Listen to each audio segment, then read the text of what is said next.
네, 안녕하세요. 유안타증권 이진엽입니다. 금일은 BGF 리테일 2분기 실적에 대해서 말씀드릴 수 있도록 하겠습니다. 네, 2분기 실적 같은 경우에는 영업이익 1조 7천억, 매출액 1조 7천억, 영업이익 587억 원을 기록하면서 컨센서스 575억 원에 부합하는 실적을 기록했습니다. 매출이 회복이 되었고요. 그리고 매입률이 개선이 되면서 바잉 파워도 좋아졌고 그러면서 영업 레버리지가 났던 실적이었습니다. 그래서 긍정적으로 볼 수 있을 것 같고요. 2분기 같은 경우에는 기준점 성장률 2%를 기록했습니다. 카테고리별로는 일반 상품이 4.4%, 담배가 1.3% 빠지는 모습이 나타났습니다. 담배 같은 경우가 일반적으로 저마진 카테고리예요. 마진율이 10%도 안 되죠. 그러다 보니까 담배 매출 비중이 빠졌다라는 얘기는 상품이익률이 좋아질 수밖에 없다라는 얘기가 됩니다. 그래서 이번 2분기 같은 경우에는 상품이익률이 전년 대비해서 0.8%포인트 개선되는 모습이 나타났습니다. 담배 외에도 사실 CK라고 하는 센트럴 키친이라고 하는 설비를 음식 공장을 만들었어요. 그리고 여기서 출시되는 상품들이 일반적으로 납품받아오는 상품들 대비해서는 마진율이 조금 더 좋거든요. 그렇다 보니까 여기에서 출시되는 차별화 상품들이 조금 더 매출이 확대가 되는 부분들도 이러한 상품 이익률 개선에 있어서 긍정적으로 영향을 미치고 있다라고 봐주시면 될 것 같습니다. 2021년 같은 경우에는 연간 순증 목표수를 1000점을 제시를 했었는데 지금 현재 여기에 부합하는 실적을 기록하고 있는 것으로 파악이 되고 있습니다. 그리고 신규점 같은 경우에는 기준점 대비해서 매출액 비중이 93% 수준이고요. 워낙 이 정도로 올라왔다라는 부분은 질적으로도 우수한 순증세라고 판단할 수 있을 것 같습니다. 그래서 BGF 같은 경우에는 질적으로, 양적으로 굉장히 우수하게 성장을 하고 있다라고 봐주시면 될 것 같아요. 네, 3분기 같은 경우에는 7월부터 날씨가 되게 더워졌습니다. 그러다 보니까 3분 7월 같은 경우에는 매출이 좀 긍정적으로 영향을 미쳤을 수 있을 것 같고요. 8월도 현재까지는 날씨가 굉장히 우호적인 상황입니다.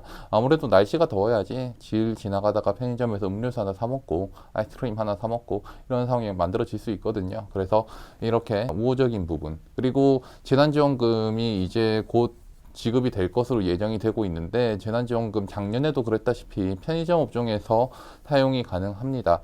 대부분 대기업들에서는 사용이 불가능한데 편의점에서만 사용이 가능하다라는 측면에서 편의점 업종의 매출 반등세에도 긍정적으로 영향을 미칠 수 있을 것 같습니다. 그래서 3분기 같은 경우에는 매출이 조금 빠르게 반등을 할 수 있지 않을까라고 생각을 합니다. 여기서 작년 같은 경우에는 담배가 사실 국내에서만 소비가 되다 보니까 좀 이제 면세점 담배 같은 수요도 국내로 들어오고 이러한 부분들이 담배 매출을 끌어올렸었는데 현재는 이게 점진적으로 안정화되고 있는 상황이에요. 그러다 보니 담배 매출 같은 경우에 19년 수준으로 많이 안정화된 상황이고 CK 같은 경우도 계속 램프업이 되면서 돌아가고 있는 상황입니다. 그렇기 때문에 매출뿐만 아니라 상품 이익률 개선도 3분기에 지속될 수 있지 않겠냐라고 생각을 해볼 수 있을 것 같고요. 그러다 보니까 수익성 개선 효과도 나타날 수 있다. 그래서 2분기에 보여줬던 매출이 올라오고 영업 레버리지가 나타나는 모습들 3분기까지도 기대해 볼 수 있다라고 봐야 될 것 같습니다. 그리고 추가적으로 더욱더 중요한 부분은 업계 재편 과정에서 BGF 리테일 중심으로 MS 확대될 가능성이 높다라고 생각을 합니다. 아무래도 코로나 상황 때문에 하위권 사업자들은 작년에 부진했어요. 얘들도 올해 올라오긴 하겠지만 작년에 부진했던 부분들이 회사가 돈이 있어야지 그래도 점주들한테 어떤 페이버를 제공해주고 그런 부분들이 나타날 수 있을 것 같은데 지금 현재 같은 경우에는 작년에 실적이 되게 안 좋았기 때문에 충분한 페이버를 제시하기는 쉽지 않은 상황이다. 그래서 상위권 사업자, 유일하게 돈 번 사업자가 GS와 BGF 리테일 같은 상위권 사업자들인데 이러한 상위권 사업자 중심으로 업사이드가 생길 수 있는 부분이 분명히 있을 거고요. 추가적으로 이마트24도 점포 확장 속도가 조금 둔화될 수밖에 없습니다. 예전에는 오픈만 하면 MS가 계속 확대되는 상황에서 이제는 어느 정도 MS가 좀 정체되는 상황이 만들어질 수 있습니다. 그리고 이마트24도 5년 이상의 점포들이 늘어나면 늘어날수록 재계약 점포 수가 늘어나는 상황이 만들어지거든요.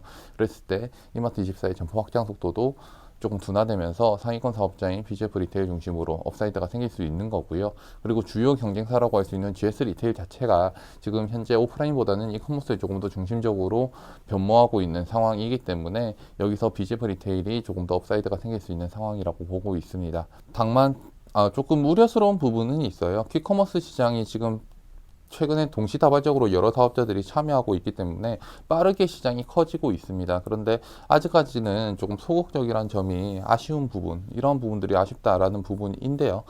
분명하게 얘기할 수 있는 것은 이미 15,000개 정도 수준의 점포를 확보하고 있기 때문에 마이크로 풀피먼트 센터라는 부분들이 굳이 투자가 들어갈 필요가 없습니다. 그렇다라고 했을 경우에는 라이더들만 확보하면, 어떤 플랫폼만 확보하면 빠르게 네트워크를 확장할 수 있는 확장 속도가 굉장히 빠를 수 있다는 측면에서 이거는 결정의 문제라고 봐주시면 될 것 같아요. 그래서 BGF 리테일은 아직까지는 퀵커머스에 대해서 대응이 나머지 경쟁사들 대비해서 좀 소극적이긴 하지만, 그런 상황에서 조금 더 결정만 하면 되게 빠르게 치고 나갈 수 있는 부분이 있기 때문에 너무 과도하게 우려할 필요는 없다라고 생각을 합니다. 그래서 투자 의견 바이, 목표 주가 25만 원을 유지하는 바입니다. 네, 지금까지 BGF 리테일에 대해서 말씀드렸습니다. 감사합니다.